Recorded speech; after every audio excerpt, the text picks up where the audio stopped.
Al-Quran untuk apa? Untuk mengenal Allah Subhanahu wa Ta'ala dengan segala kehendaknya. Tanpa Al-Quran kita tidak tahu kehendak Allah inginnya apa terhadap kita. Tanpa Al-Quran tidak mengetahui siapa sih yang berjasa besar mewujudkan kita. Siapakah yang telah berjasa besar menghadirkan segala kebutuhan kita, kebutuhan hidup kita seperti makanan, minuman. Memang kita yang menanam, tapi Allah yang menumbuhkan. Air kita yang mengelola, tapi Allah yang menghadirkan air, yang menciptakan. Kita perlu energi. Matahari dihadirkan oleh Allah Subhanahu wa Ta'ala. Semuanya tahu ada saja kita ini. Maka sepatutnya lah kata Allah, tugasmu bukan harus membayar energi matahari. Tugasmu, kewajibanmu tidak harus membayar air yang berkuintal-kuintal kita minum. Tugasmu bukan harus membayar mata yang disediakan olehnya, telinga yang disediakan olehnya. Tugasmu sederhana kata Allah, beribadah, beribadah, wujud syukur atas nikmat. Dan ternyata ibadah yang Allah perintahkan itu bukan untuk kepentingan Allah. Allah ghaniyun 'anil alamin, tidak butuh kita, tidak butuh ibadah kita, tidak butuh ruku sujud kita.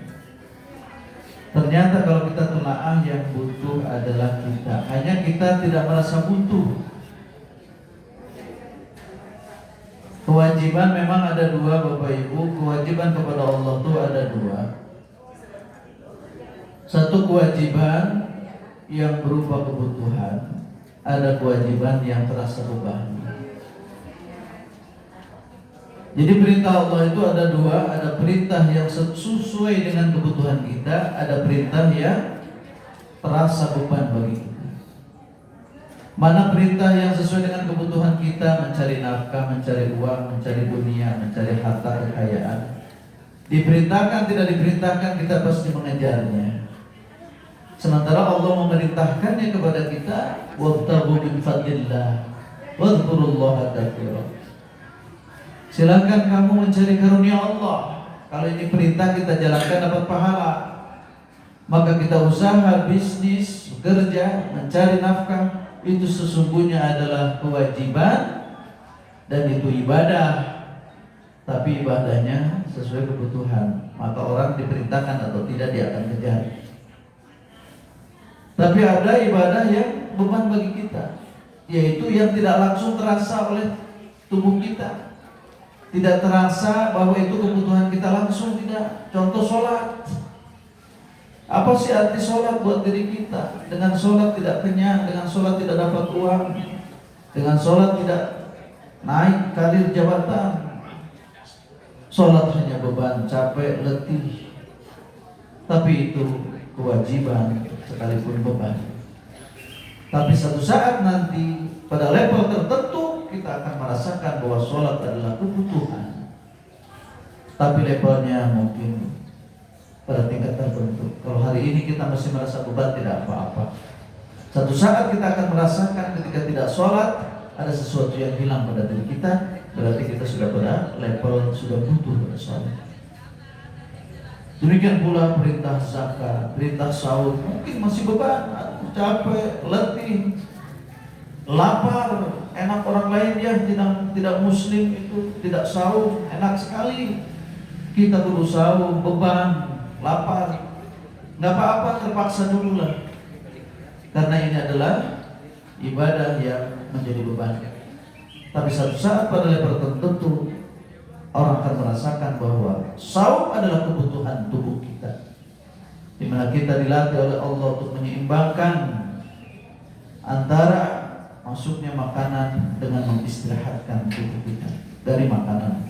Kalau tubuh kita terus tidak diistirahatkan, maka kerugiannya pada diri kita sendiri. Maka saum bagi mereka yang merasakan sebuah kebutuhan, maka kenikmatan itu saum itu. Sehingga sekarang saum menjadi terapi, jadi obat. Kenapa? Karena memang dibutuhkan oleh manusia. Hanya kita belum sampai pada level bahwa saum adalah kebutuhan. Suatu saat mungkin akan sampai di situ. Artinya apa? Seluruh ibadah itu kata Allah untuk kepentinganmu, bukan untuk kepentingan Allah. Wa may yahtadi fa innama yahtadi li nafsi wa man dhalla fa innama yadhillu 'alaihi wa la taziru waziratun wizra. Barang siapa yang ikut ketunjukmu, keuntungannya buat dirinya sendiri. Barang siapa yang tersesat dari petunjukku, kerugiannya bagi dirinya sendiri. Allah tidak pernah rugi atas penyimpangan kita, kemaksiatan kita, penolakan kita kepada perintah Allah, pelanggaran kita kepada perintah Allah. Allah nggak pernah merugi, nggak pernah berkurang kekuasaannya hanya karena kita maksiat. Allah juga tidak pernah diuntungkan oleh karena ibadah kita. Enggak ada keuntungan. Mau ibadah silakan, mau tidak silakan. Faman syaa falyu'min wa man syaa falyakfur. Mau beriman, mau kafir. Enggak. Cuma masing-masing, karena itu sebuah pilihan, ada konsekuensi dari pilihan kita. Milih kafir, maka kata Allah ujungnya nanti neraka. Mau muslim, maka kata Allah ujungnya surga. Enak kita ini disuruh milih. Ya, manusia itu disuruh milih. Malaikat nggak punya pilihan. Karena malaikat selalu diperintahkan dan selalu taat, tidak bisa ada peluang untuk maksiat malaikat. Manusia punya pilihan, jin punya pilihan, tanam-tanaman tidak punya pilihan, semua makhluk-makhluk langit tidak punya pilihan. Walahu aslama man fis samawati wa man fil ardh. Semua makhluk langit bumi itu sudah Islam semualah mereka mah. Tapi kita bisa milih Islam, tidak Islam. Nah, oleh sebab itu supaya semakin kokoh kuat komitmen kita kepada Allah, kita harus mengenal Allah. Itulah sebabnya mengenal Allah, ma'rifatullah adalah ilmu terawal sebelum kita mengenal yang lain-lain. Afdhalul dzikri fa'lam annahu la ilaha illallah. Zikir yang paling utama, ilmu yang paling utama adalah mengenal la ilaha illallah. Itu zikir yang paling utama. Artinya apa? Sebelum ilmu-ilmu yang kita butuhkan kita pelajari, maka ilmu mengenal Allah harus lebih awal dipelajari. Kemarin kita sudah mengenal Allah melalui sifatnya wal awwal wal akhir wal zahir wal batin. Allah sebagai zat yang awal tidak ada yang mengawalinya, dan yang akhir tidak ada yang mengakhirinya. Begitu Allah. Al-Zahir Allah yang maha nyata. Bentuk nyata Allah adalah terwujudnya alam ini. Karena tidak mungkin alam ada tanpa yang mewujudkan. Tidak mungkin sesuatu yang ada diciptakan oleh yang tidak ada. Maka wujudnya ciptaan menunjukkan maha zahirnya Allah maha ada. Al-batin Allah maha batin, karena Allah maha tahu tentang kelembutan hati kita, tentang rahasia-rahasia bisikan hati kita. Bisikan semuanya Allah tahu. Allah ya'lamu ma fis sudur. Allah tahu terhadap bisikan yang ada dalam hati. Karena Allah halus, batin, maha batinnya. Nah, kemudian sifat yang kedua kita kenal dari surah Al-Fatihah, ada beberapa Ismaul Husna. Bismillahirrahmanirrahim. Satu ungkapan yang luar biasa yang kita baca terus setiap rakaat dalam sholat karena bagian dari surah Al-Fatihah. Maka ini harus kita kenal apa sih Ar-Rahman, apa sih Ar-Rahim. Bahasa Indonesia hanya menerjemah Ar-Rahman maha pengasih, Ar-Rahim maha penyayang. Tapi ternyata tafsirannya lebih luas dari itu.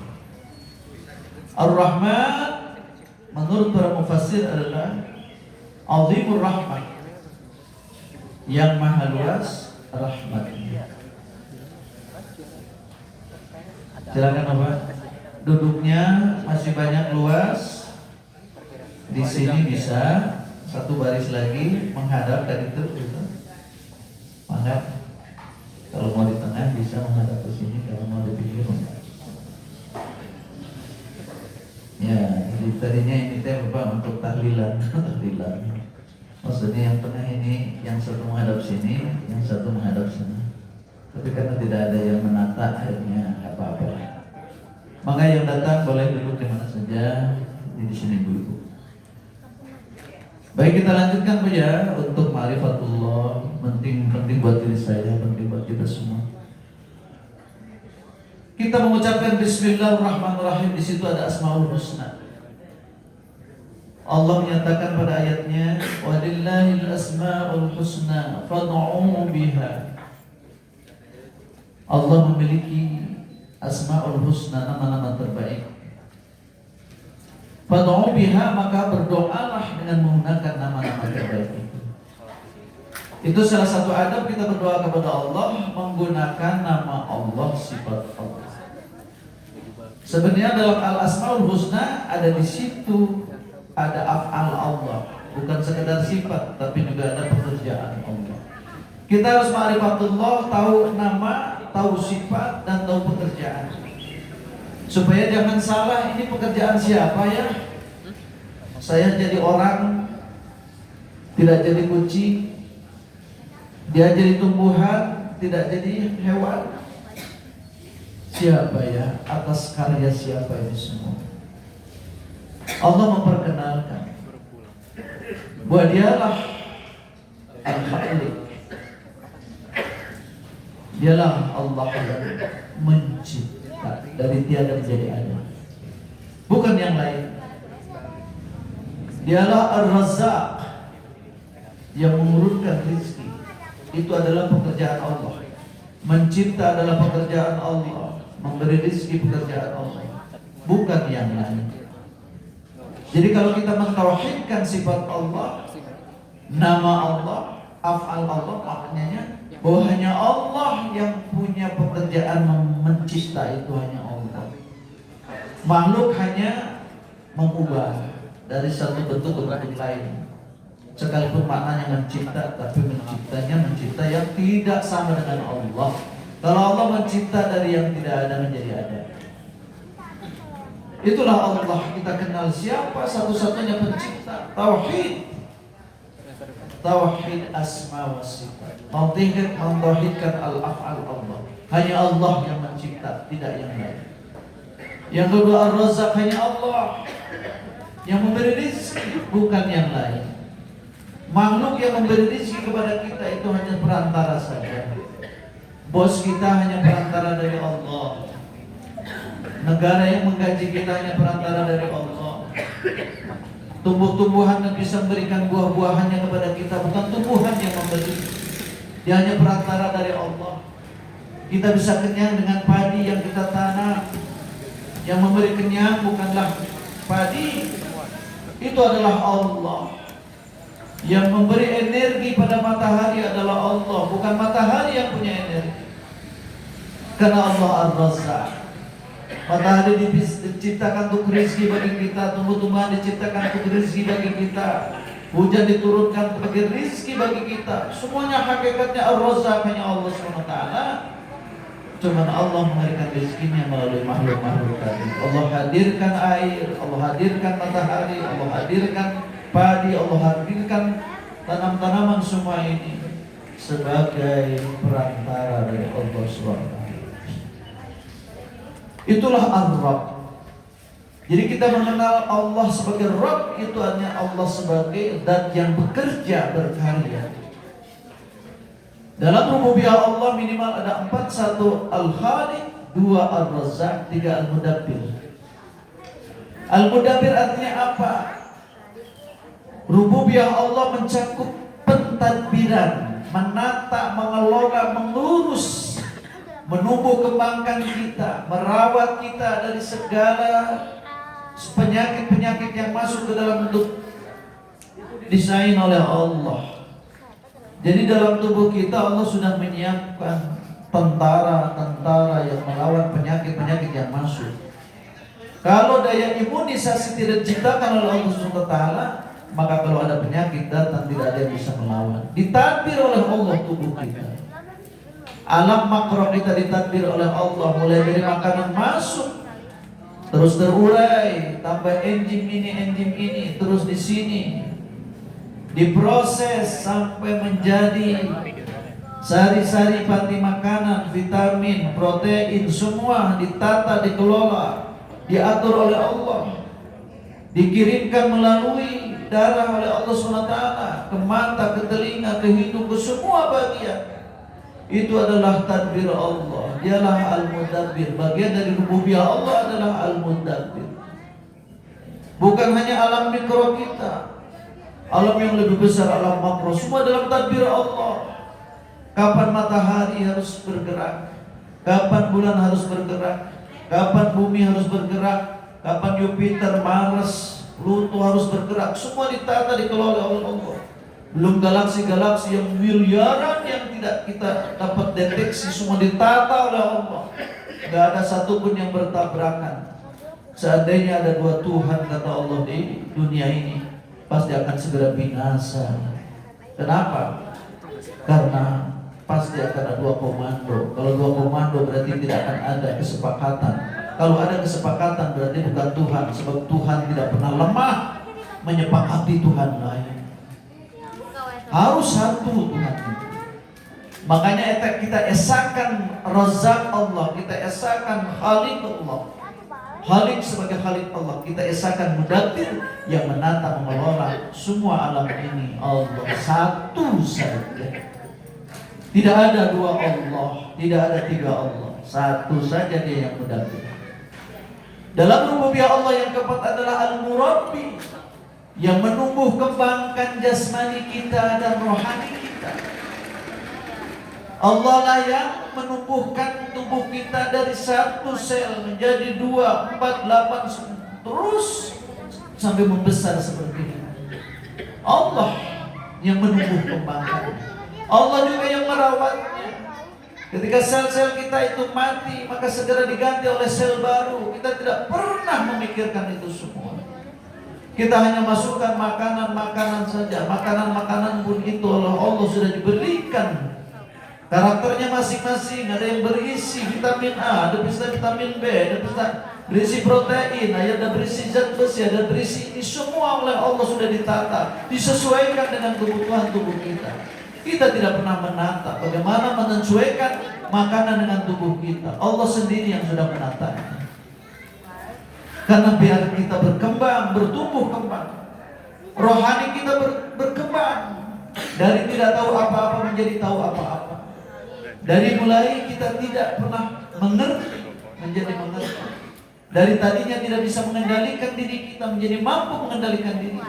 Itu semua ditarbiyah oleh Allah. Al-Murabbi, Allah sebagai zat yang mentarbiyah. Mentarbiyah itu satu adalah merawat, dua menumbuh kembang. Maka dunia tarbiyah, dunia pendidikan itu dunia yang terus bekerja memproses kita dari keadaan yang sederhana menjadi keadaan yang lebih hebat, lebih kompleks, lebih pintar, lebih berkembang, lebih mandiri, mengubah dari satu keadaan ke keadaan lain. Itulah tarbiyah dan itulah Allah. Maka ketika kita mengenal rububiyah Allah, kita akan sadar betapa besar jasa Allah kepada kita. Sebab kita tidak pernah merencanakan hidup. Kalau kita bertanya kepada diri kita sendiri, atas alasan apa sih Allah Subhanahu wa Ta'ala menciptakan saya ini? Ada kepentingan apa sih Allah menciptakan diri saya ini? Apakah kehadiran saya menguntungkan Allah? Apakah kehadiran saya menguntungkan dunia? Apakah kehadiran saya menguntungkan orang-orang? Atas alasan apa sih Allah? Apakah Allah wajib melahirkan, menciptakan kita, menciptakan saya? Apakah Allah punya kewajiban itu? Kalau tidak, lalu untuk apa sih Allah ciptakan saya ini? Tidak bisa kita jawab, karena kita tahu sudah ada saja. Bahkan kita tidak tahu asalnya. Mulai kapan kita lahir, tidak pernah tahu kalau tidak diberitahu sama orang tua. Apalagi kapan kita meninggal, amat sangat misteri. Itu semua dalam blueprint yang Allah sudah tetapkan dari kita. Wa khalaqna kulla syai'in faqaddarnahu taqdira. Kami menciptakan segalanya, kami juga yang mengukur segalanya, menata segalanya sesuai dengan masing-masing karakternya. maka kita bersyukur bahwa Allah menciptakan kita. Jawabannya pada surat Ar-Rahman. Ar-Rahman 'allamal Qur'an, khalaqal insana, 'allamahul bayan. 4 ayat ini menggambarkan jasa Allah kepada kita. Hanya karena rahmatku, kata Allah, aku ciptakan kamu itu hanya karena kasih sayang. Karena sayangku, maka kamu diciptakan. Jadi tidak ada alasan lain. Hanya karena kasih sayang Allah saja kita ada ini. Allamal Qur'an. Sesudah kita ada ini, Allah sayang lagi. Takut kita tersesat dalam perjalanan hidup. Takut kita tergelincir kepada penderitaan, kesengsaraan, kehinaan hidup. Allah berikan jalan lurus yang tepat dengan diri kita manusia. Karena Allah yang Maha tahu tentang diri kita, kemana kita harus bergerak. Maka dengan kasih sayangnya Allah turunkan Al-Quran. Allamal Quran. Diajarkan Al-Quran kepada kita karena sayang. Bukan karena Allah ingin membebani kita dengan perintah-perintah. Bukan untuk menghalangi kita dengan larangan-larangan. Itu semua justru sayangnya Allah pada kita. Kenapa kita diperintahkan untuk makan yang halal-halal saja? Karena itu yang dibutuhkan untuk kesehatan tubuh kita. Kenapa Allah melarang yang haram ini? Karena itu akan merugikan tubuhmu. Itu kasih sayang Allah. Allamal Quran. Maka orang yang sudah sampai pada taraf sadar, yakin bahwa Allah yang berhak menata kelola saya karena Allah yang menciptakan kita, maka kita akan sadar ketika